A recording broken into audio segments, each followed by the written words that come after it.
Chapter 1 of The Three Musketeers by Alexandre Dumas, translated by William Hobson, and read by Mark Smith of Simpsonville, South Carolina. The Three Presents of D'Artagnan the Elder. On the first Monday of the month of April, 1625, the market town of Meung, in which the author of Romance of the Rose was born, appeared to be in as perfect a state of revolution as if the Huguenots had just made a second La Rochelle of it. Many citizens, seeing the women flying toward the high street, leaving their children crying at the open doors, hastened to don the cuirass, and supporting their somewhat uncertain courage with a musket or a partisan, directed their steps toward the hostelry of the Jolly Miller, before which was gathered, increasing every minute, a compact group, vociferous and full of curiosity. In those times panics were common, and few days passed without some city or other registering in its archives an event of this kind. There were nobles who made war against each other, there was the king, who made war against the cardinal, there was Spain, which made war against the king. Then, in addition to these concealed or public, secret or open wars, there were robbers, mendicants, Huguenots, wolves, and scoundrels, who made war upon everybody. The citizens always took up arms readily against thieves, wolves, or scoundrels, often against nobles or Huguenots, sometimes against the king, but never against the cardinal or Spain. It resulted then from this habit that on the said first Monday of April, 1625, the citizens, on hearing the clamour, and seeing neither the red and yellow standard nor the livery of the Duc de Richelieu, rushed toward the hostel of the Jolly Miller. When arrived there, the cause of the hubbub was apparent to all. A young man, we can sketch his portrait at a dash. Imagine to yourself a Don Quixote of 18, a Don Quixote without his corslet, without his coat of mail, without his cuisses. A Don Quixote clothed in a woolen doublet, the blue colour of which had faded into a nameless shade between lees of wine and a heavenly azure. Face long and brown, high cheekbones, a sign of sagacity. The maxillary muscles enormously developed, an infallible sign by which a Gascon may always be detected, even without his cap, and our young man wore a cap set off with a sort of feather. The eye open and intelligent, the nose hooked but finely chiselled. Too big for a youth, too small for a grown man, an experienced eye might have taken him for a farmer's son upon a journey, had it not been for the long sword which, dangling from a leather baldric, hit against the calves of its owner as he walked, and against the rough side of his steed when he was on horseback. For our young man had a steed which was the observed of all observers. It was a Béarn pony, from 12 to 14 years old, yellow in its hide, without a hair in its tail, but not without windgalls on his legs, which, though going with his head lower than his knees, rendering a martingale quite unnecessary, contrived nevertheless to perform his 8 leagues a day. Unfortunately, the qualities of this horse were so well concealed under his strange-coloured hide and his unaccountable gait, that at a time when everybody was a connoisseur in horseflesh, the appearance of the aforesaid pony at Meung, which place he had entered about a quarter of an hour before by the gate of Beaugency, produced an unfavourable feeling, which extended to his rider. And this feeling had been more painfully perceived by young D'Artagnan, for so was the Don Quixote of this second Rosinante named, from his not being able to conceal from himself the ridiculous appearance that such a steed gave him, good horseman as he was. He had sighed deeply, therefore, when accepting the gift of the pony from Monsieur D'Artagnan the elder. He was not ignorant that such a beast was worth at least 20 livres, and the words which had accompanied the present were above all price. "My son," said the old Gascon gentleman, in that pure Béarn patois of which Henry IV could never rid himself, "this horse was born in the house of your father about 13 years ago, and has remained in it ever since, which ought to make you love it. Never sell it. Allow it to die tranquilly and honourably of old age. And if you make a campaign with it, take as much care of it as you would of an old servant. At court, provided you ever have the honour to go there, continued Monsieur d'Artagnan the elder, an honour to which, remember, your ancient nobility gives you the right. Sustain worthily your name of gentleman, which has been worthily borne by your ancestors for 500 years, both for your own sake and the sake of those who belong to you. By the latter, I mean your relatives and friends. Endure nothing from anyone except Monsieur le Cardinal and the king. It is by his courage, please observe, by his courage alone, that a gentleman can make his way nowadays. Whoever hesitates for a second perhaps allows the bait to escape which during that exact second fortune held out to him. You are young. You ought to be brave for two reasons. The first is that you are a Gascon, and the second is that you are my son. Never fear quarrels, but seek adventures. I have taught you how to handle a sword. You have thews of iron, a wrist of steel. Fight on all occasions. Fight the more for duels being forbidden, since consequently there is twice as much courage in fighting. I have nothing to give you, my son, but 15 crowns, my horse, and the counsels you have just heard. Your mother will add to them a recipe for a certain balsam, which she had from a Bohemian, and which has the miraculous virtue of curing all wounds that do not reach the heart. Take advantage of all, and live happily and long. I have but one word to add, and that is to propose an example to you. Not mine, for I myself have never appeared at court, and have only taken part in religious wars as a volunteer.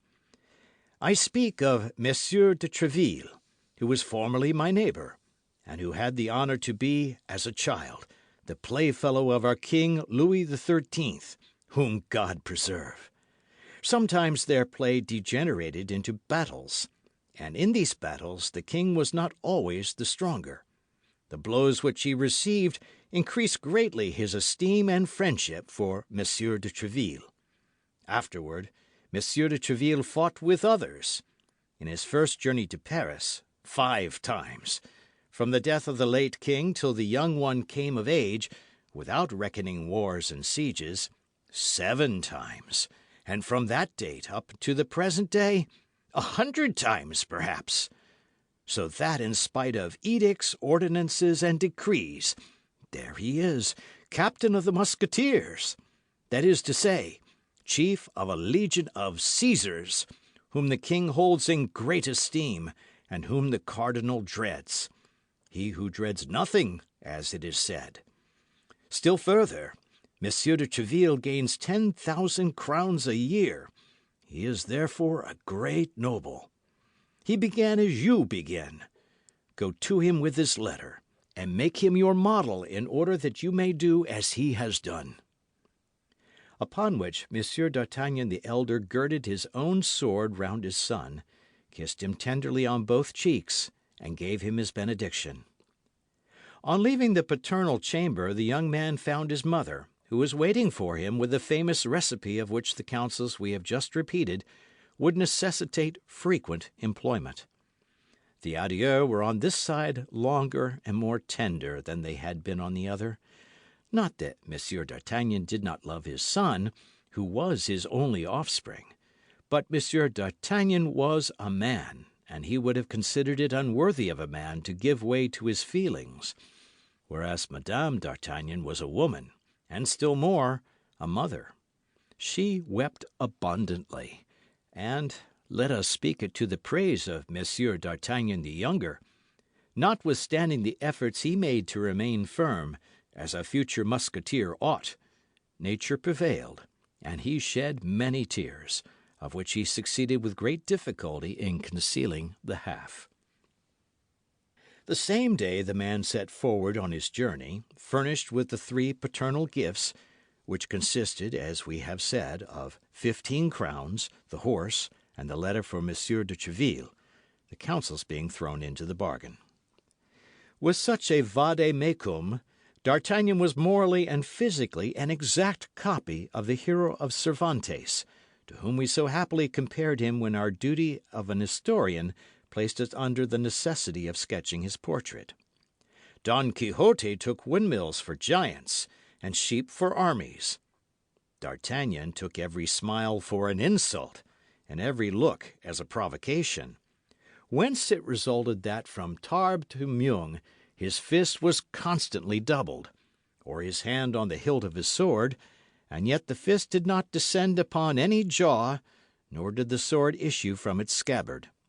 It was not that the sight of the wretched pony did not excite numerous smiles on the countenances of passers-by, but as against the side of this pony rattled a sword of respectable length, and as over this sword gleamed an eye rather ferocious than haughty, these passers-by repressed their hilarity, or if hilarity prevailed over prudence, they endeavoured to laugh only on one side, like the masks of the ancients.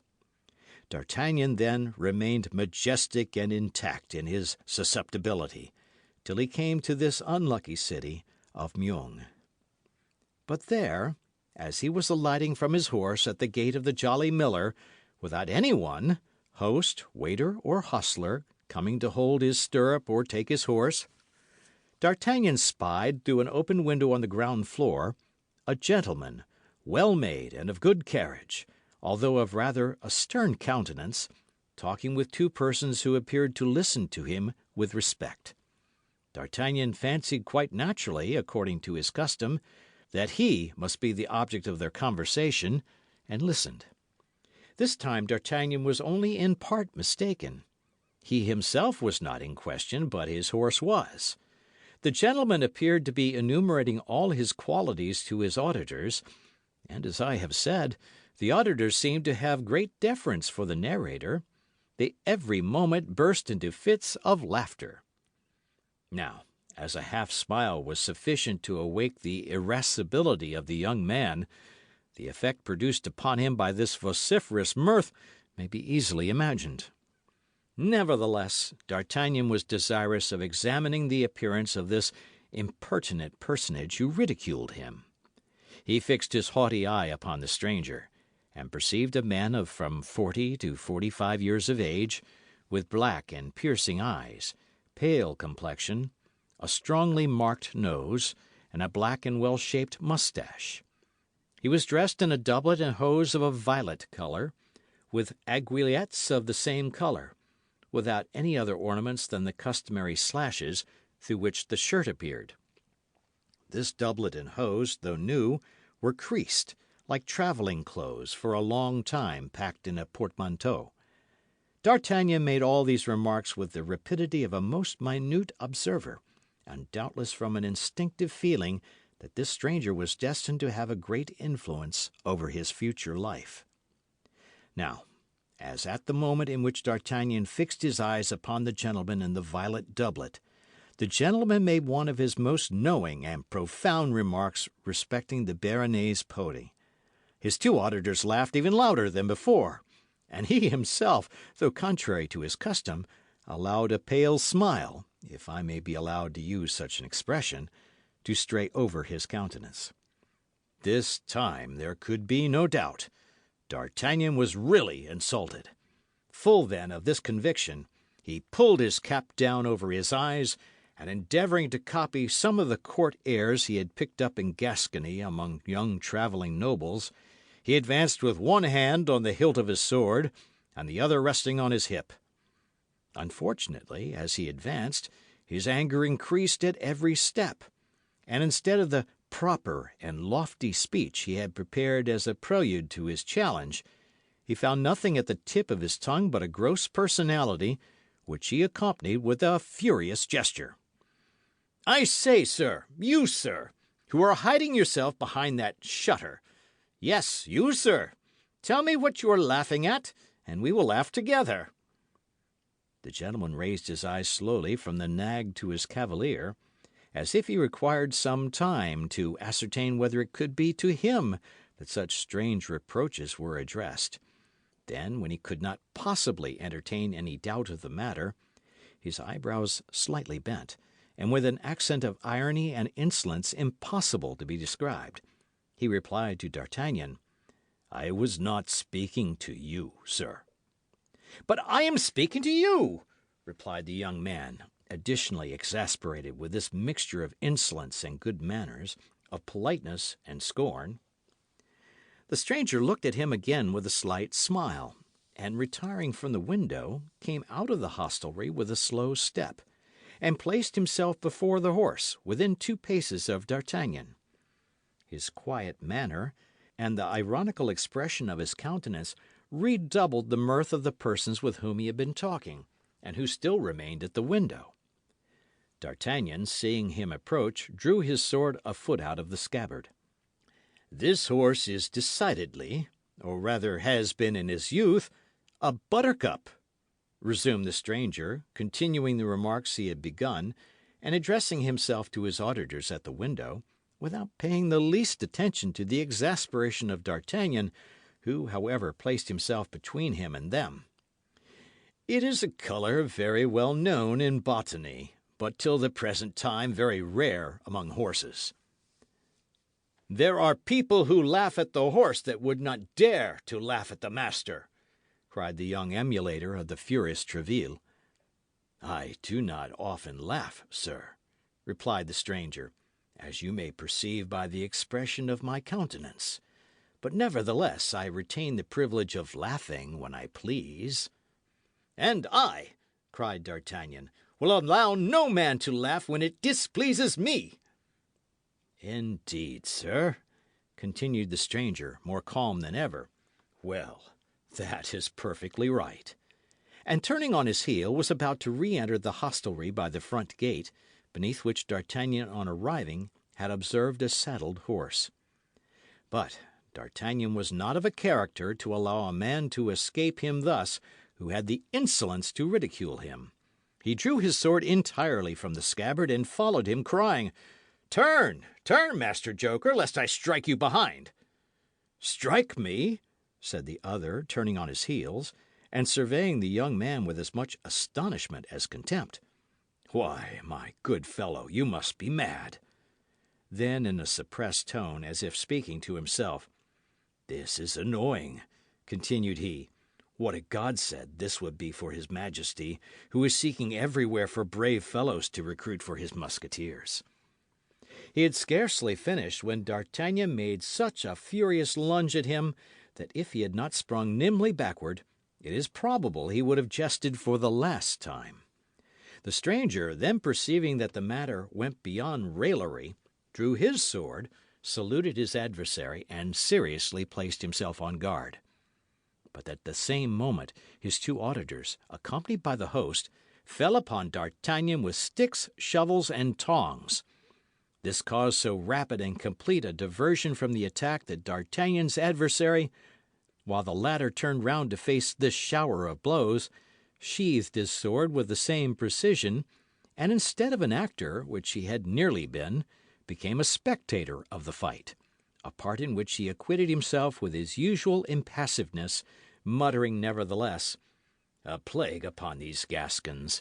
Replace him on his orange horse, and let him be gone." "Not before I have killed you, poltroon!" cried D'Artagnan, taking the best face possible, and never retreating one step before his 3 assailants, who continued to shower blows upon him. "Another gasconade," murmured the gentleman. "By my honour, these Gascons are incorrigible. Keep up the dance, then, since he will have it so. When he is tired, he will perhaps tell us that he has had enough of it." But the stranger knew not the headstrong personage he had to do with. D'Artagnan was not the man ever to cry for quarter. The fight was therefore prolonged for some seconds, but at length D'Artagnan dropped his sword, which was broken in 2 pieces by the blow of a stick. Another blow full upon his forehead at the same moment brought him to the ground, covered with blood and almost fainting. It was at this moment that people came flocking to the scene of action from all sides. The host, fearful of consequences, with the help of his servants carried the wounded man into the kitchen, where some trifling attentions were bestowed upon him. As to the gentleman, he resumed his place at the window, and surveyed the crowd with a certain impatience, evidently annoyed by their remaining undispersed. "Well, how is it with this madman?" exclaimed he, turning round as the noise of the door announced the entrance of the host, who came in to inquire if he was unhurt. "Your Excellency is safe and sound?" asked the host.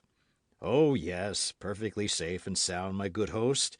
And I wish to know what has become of our young man." "He is better," said the host. "He fainted quite away." "Indeed," said the gentleman. "But before he fainted, he collected all his strength to challenge you, and to defy you while challenging you." "Why, this fellow must be the devil in person," cried the stranger. "Oh, no, your Excellency, he is not the devil," replied the host, with a grin of contempt. "For during his fainting we rummaged his valise and found nothing but a clean shirt and 11 crowns, which, however, did not prevent his saying, as he was fainting, that if such a thing had happened in Paris, you should have cause to repent of it at a later period." "Then," said the stranger coolly, "he must be some prince in disguise." "I have told you this, good sir," resumed the host, "in order that you may be on your guard." "Did he name no one in his passion?" "Yes, he struck his pocket and said, 'We shall see what Monsieur de Tréville will think of this insult offered to his protégé.'" "Monsieur de Tréville," said the stranger, becoming attentive. "He put his hand upon his pocket while pronouncing the name of Monsieur de Tréville? Now, my dear host, while your young man was insensible, you did not fail, I am quite sure, to ascertain what that pocket contained. What was there in it?" "A letter addressed to Monsieur de Tréville, captain of the Musketeers." "Indeed?" "Exactly as I have the honour to tell your Excellency." The host, who was not endowed with great perspicacity, did not observe the expression which his words had given to the physiognomy of the stranger. The latter rose from the front of the window, upon the sill of which he had leaned with his elbow, and knitted his brow like a man disquieted. "The devil!" murmured he between his teeth. "Can Tréville have set this Gascon upon me? He is very young, but a sword thrust is a sword thrust, whatever be the age of him who gives it, and a youth is less to be suspected than an older man." And the stranger fell into a reverie which lasted some minutes. A weak obstacle is sometimes sufficient to overthrow a great design. "Host," said he, "could you not contrive to get rid of this frantic boy for me? In conscience, I cannot kill him, and yet," added he, with a coldly menacing expression, "he annoys me. Where is he?" "In my wife's chamber, on the first flight, where they are dressing his wounds." "His things and his bag are with him? Has he taken off his doublet?" "On the contrary, everything is in the kitchen. But if he annoys you, this young fool—" "To be sure he does. He causes a disturbance in your hostelry, which respectable people cannot put up with. Go, make out my bill, and notify my servant." "What, monsieur, will you leave us so soon?" "You know that very well, as I gave my order to saddle my horse. Have they not obeyed me?" "It is done. As your Excellency may have observed, your horse is in the great gateway, ready saddled for your departure." "That is well. Do as I have directed you, then." "What the devil!" said the host to himself. "Can he be afraid of this boy?" But an imperious glance from the stranger stopped him short. He bowed humbly and retired. "It is not necessary for Milady to be seen by this fellow," continued the stranger. We are well aware that this term Milady is only properly used when followed by a family name, but we find it thus in the manuscript, and we do not choose to take upon ourselves to alter it.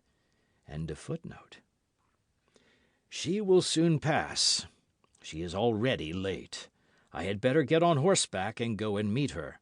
I should like to know what this letter addressed to Tréville contains." and the stranger, muttering to himself, directed his steps towards the kitchen. In the meantime, the host, who entertained no doubt that it was the presence of the young man that drove the stranger from his hostelry, reascended to his wife's chamber and found D'Artagnan just recovering his senses. Giving him to understand that the police would deal with him pretty severely for having sought a quarrel with a great lord, for in the opinion of the host, the stranger could be nothing less than a great lord, he insisted that, notwithstanding his weakness, D'Artagnan should get up and depart as quickly as possible. D'Artagnan, half stupefied, without his doublet, and with his head bound up in a linen cloth, arose then, and, urged by the host, began to descend the stairs. But on arriving at the kitchen, the first thing he saw was his antagonist talking calmly at the step of a heavy carriage drawn by two large Norman horses. His interlocutor, whose head appeared through the carriage window, was a woman of from 20 to 22 years. We have already observed with what rapidity D'Artagnan seized the expression of a countenance. He perceived then, at a glance, that this woman was young and beautiful, and her style of beauty struck him more forcibly from its being totally different from that of the southern countries in which D'Artagnan had hitherto resided. She was pale and fair, with long curls falling in profusion over her shoulders, had large, blue, languishing eyes, rosy lips, and hands of alabaster. She was talking with great animation with the stranger. "His Eminence, then, orders me," said the lady, "to return instantly to England, and to inform him as soon as the Duke leaves London." "And as to my other instructions?" asked the fair traveller. "They are contained in this box, which you will not open until you are on the other side of the Channel." "Very well. And you? What will you do?" "I return to Paris." "What, without chastising this insolent boy?" asked the lady. The stranger was about to reply, but at the moment he opened his mouth, D'Artagnan, who had heard all, precipitated himself over the threshold of the door. "This insolent boy chastises others," cried he, "and I hope that this time he whom he ought to chastise will not escape him as before."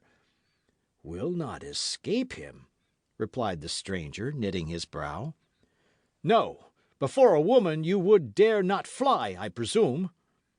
"Remember," said Milady, seeing the stranger lay his hand on his sword, "the least delay may ruin everything." "You are right," cried the gentleman. "Begone, then, on your part, and I will depart as quickly on mine." And bowing to the lady, he sprang into his saddle, while her coachman applied his whip vigorously to his horses. The two interlocutors thus separated, taking opposite directions at full gallop. "Pay him, booby!"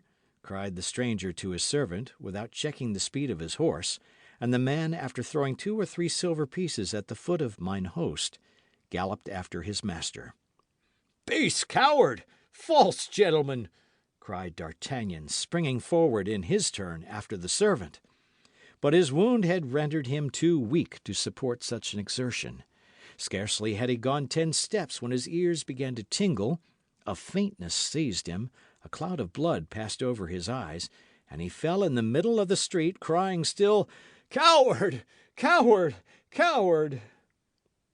"He is a coward, indeed," grumbled the host, drawing near to D'Artagnan, and endeavouring by this little flattery to make up matters with the young man, as the heron of the fable did with the snail he had despised the evening before. "Yes, a base coward," murmured D'Artagnan. "But she was very beautiful." "What she?" demanded the host. "Milady," faltered D'Artagnan, and fainted a second time. "Ah, it's all one," said the host.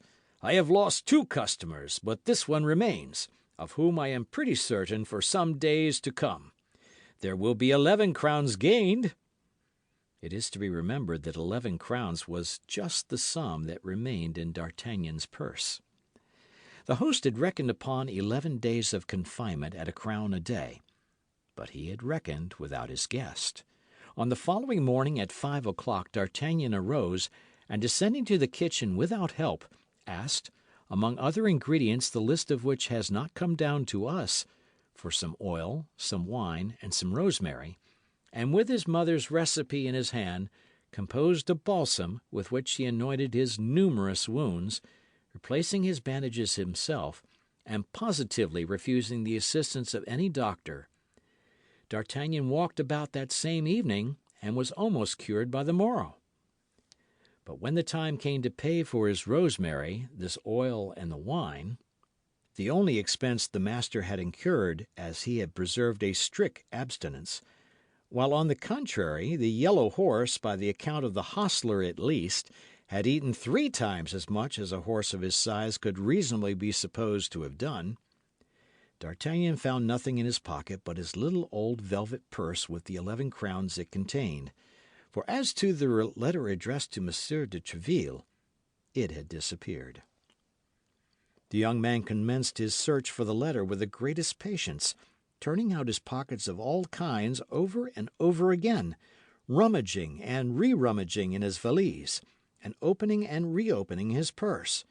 But when he found that he had come to the conviction that the letter was not to be found, he flew for the 3rd time into such a rage as was near costing him a fresh consumption of wine, oil, and rosemary. For upon seeing this hot-headed youth become exasperated and threaten to destroy everything in the establishment if his letter were not found, the host seized a spit, his wife a broom-handle, and the servants the same sticks they had used the day before. "My letter of recommendation!" cried D'Artagnan. "My letter of recommendation! Or, the holy blood, I will spit you all like ortolans!"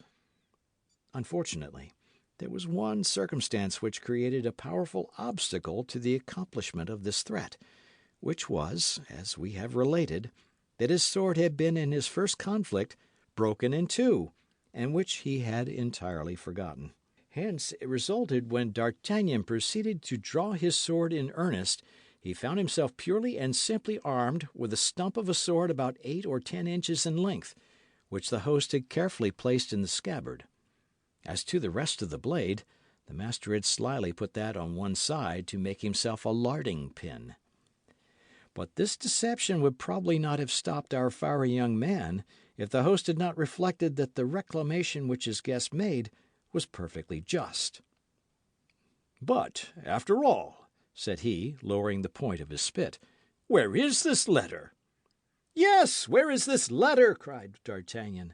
"In the first place, I warn you that that letter is for Monsieur de Treville, and it must be found, or if it is not found, he will know how to find it." His threat completed the intimidation of the host. After the king and the cardinal, Monsieur de Treville was the man whose name was perhaps most frequently repeated by the military, and even by citizens. There was, to be sure, Father Joseph, but his name was never pronounced but with a subdued voice. Such was the terror inspired by his grey eminence, as the cardinal's familiar was called. Throwing down his spit and ordering his wife to do the same with her broom-handle, and the servants with their sticks, he set the first example of commencing an earnest search for the lost letter. "Does the letter contain anything valuable?" demanded the host, after a few minutes of useless investigation. "Zounds, I think it does indeed," cried the Gascon, who reckoned upon this letter for making his way at court. "It contained my fortune." "Bills upon Spain?" asked the disturbed host. "Bills upon his Majesty's private treasury," answered D'Artagnan, who, reckoning upon entering into the king's service in consequence of this recommendation, believed he could make this somewhat hazardous reply without telling of a falsehood. "The devil!" cried the host, at his wits' end. "But it's of no importance," continued D'Artagnan with natural assurance. "It's of no importance. The money is nothing. That letter was everything. I would rather have lost 1,000 pistoles than have lost it." He would not have risked more if he had said 20,000, but a certain juvenile modesty restrained him. A ray of light all at once broke upon the mind of the host as he was giving himself to the devil upon finding nothing. "That letter is not lost," cried he. "What?" cried D'Artagnan. "No, it has been stolen from you." "Stolen? By whom?" "By the gentleman who was here yesterday. He came down into the kitchen where your doublet was. He remained there some time alone. I would lay a wager he has stolen it." "Do you think so?" answered D'Artagnan, but little convinced, as he knew better than anyone else how entirely personal the value of this letter was, and saw nothing in it likely to tempt cupidity. The fact was that none of his servants, none of the travellers present, could have gained anything by being possessed of this paper. "Do you say," resumed D'Artagnan, "that you suspect that impertinent gentleman?" "I tell you I am sure of it," continued the host. "When I informed him that your lordship was the protégé of Monsieur de Tréville, and that you even had a letter for that illustrious gentleman, he appeared to be very much disturbed, and asked me where that letter was, and immediately came down into the kitchen, where he knew your doublet was." "Then that's my thief," replied D'Artagnan. "I will complain to Monsieur de Tréville, and Monsieur de Tréville will complain to the king." He then drew 2 crowns majestically from his purse, and gave them to the host, who accompanied him, cap in hand, to the gate, and remounted his yellow horse, which bore him without any further accident to the gate of Saint Antoine at Paris, where his owners sold him for 3 crowns, which was a very good price, considering that D'Artagnan had ridden him hard during the last stage. Thus the dealer to whom D'Artagnan sold him for the 9 livres did not conceal from the young man that he only gave that enormous sum for him on the account of the originality of his collar. Thus D'Artagnan entered Paris on foot, carrying his little packet under his arm, and walked about till he found an apartment to be let on terms suited to the scantiness of his means. This chamber was a sort of garret, situated in the Rue des Fossoyeurs, near the Luxembourg. As soon as the earnest money was paid, D'Artagnan took possession of his lodging, and passed the remainder of the day in sewing onto his doublet and hose some ornamental braiding which his mother had taken off an almost new doublet of the elder Monsieur d'Artagnan, and which she had given her son secretly. Next he went to the Quai de Ferret to have a new blade put to his sword, and then returned toward the Louvre, inquiring of the first musketeer he met for the situation of the hotel of Monsieur de Tréville, which proved to be in the Rue de Vieux Colombier, that is to say, in the immediate vicinity of the chamber hired by D'Artagnan, a circumstance which appeared to furnish a happy augury for the success of his journey. After this, satisfied with the way in which he had conducted himself at Meung, without remorse for the past, confident in the present, and full of hope for the future, he retired to bed and slept the sleep of the brave. This sleep, provincial as it was, brought him to 9 o'clock in the morning, at which hour he rose in order to repair to the residence of Monsieur de Tréville, the 3rd personage in the kingdom, in the paternal estimation. End of chapter 1.